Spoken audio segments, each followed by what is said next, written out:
Upon student request and from just my own interest, I want to talk a little bit about the Patriots and their season ahead of them in today's Think Share.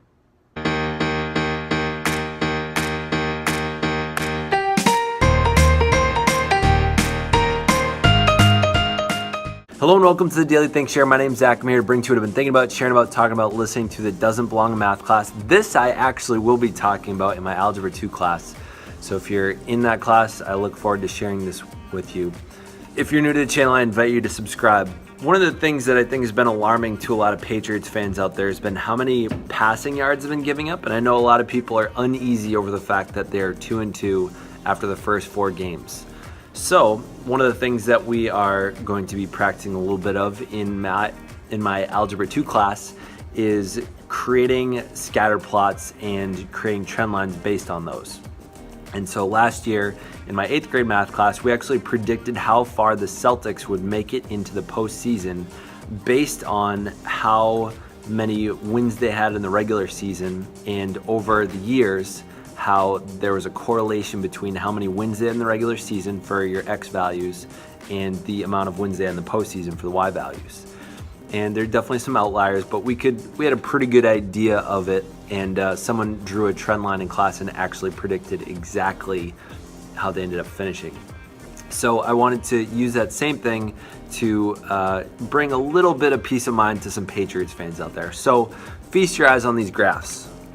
So if you look to the left over here, this is the year. So since 2001, Brady's been our quarterback. After the first 4 games, this right here is how many wins we've had.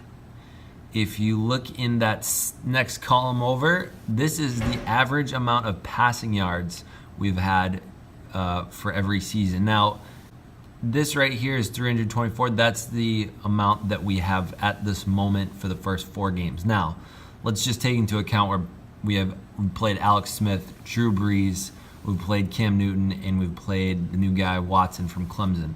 So none of these guys are slouches, right? None of these are too bad. And lastly here, this is the playoff finish. So 0 is we didn't make it to playoffs. 1 is we lost the wild card. 2nd is we lost the divisional. 3 is we lost the AFC Championship.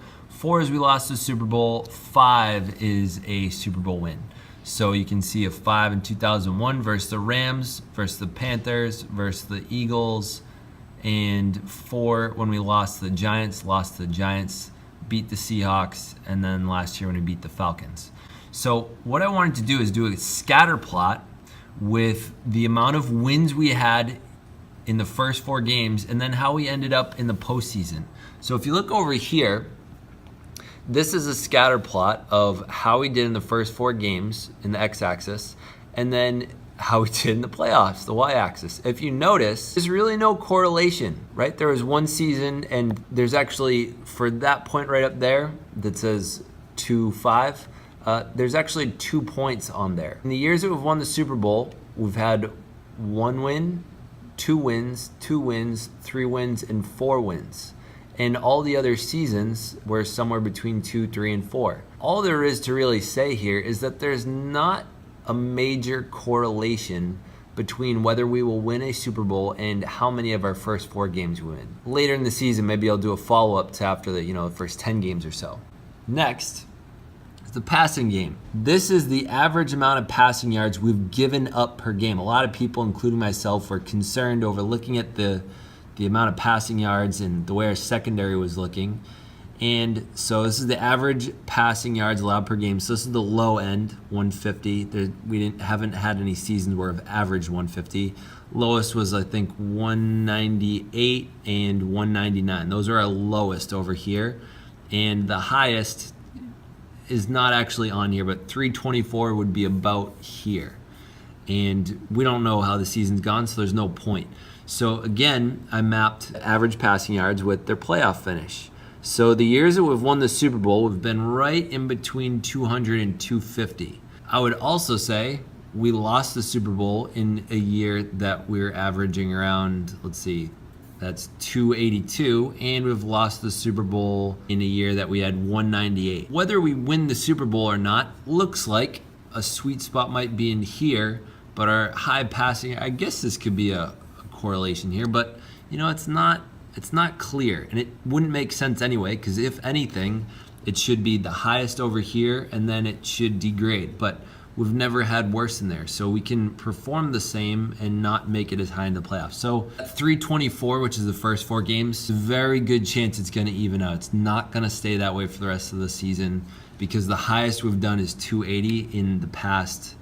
Let's see, this is from 2003 to 2016. So in 13 years, we've never gone higher than 280. So it should even out. So I wanted to just hit you with a little bit of math there. I'm kind of proud of myself for creating this, and I realized, my concerns over the Patriots and, getting to watch them win and seeing Tom Brady continue having an amazing career, this has given me some peace of mind. The overarching thing I just want to say is, whenever you're concerned about something, whenever there's something you're nervous about, one of the things you can often do is, if you can find a way to quantify the worry, so put numbers to it. Numbers can sometimes be interpreted, but oftentimes when you come to a number, you can also just leave it as it is, right? So the Patriots have let up 324 passing yards on average for the past 4 games. That just is what it is. We can get nervous about it, or we could just leave it the way it is. So my invitation for those of you that are worried about things out in the world, look at the numbers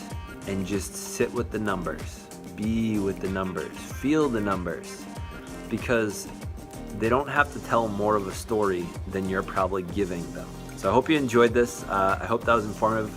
Maybe I'll ask maybe some student to help me gather some of the data. Maybe we can automate this, because it would be cool to have a continuing scatter plot with a trend line on it. I'd love to see how that changes over the season. Hope you enjoyed it. Thank you for watching. If you liked it, give it a like. In the comments, let me know what other things you think would be interesting to graph. Maybe I'll throw it in a math tutorial on the other channel there. If you want more and you enjoyed this, if you hit the subscribe button, you'll get notifications when I come out with new things every day. Thank you for watching. Stay weird.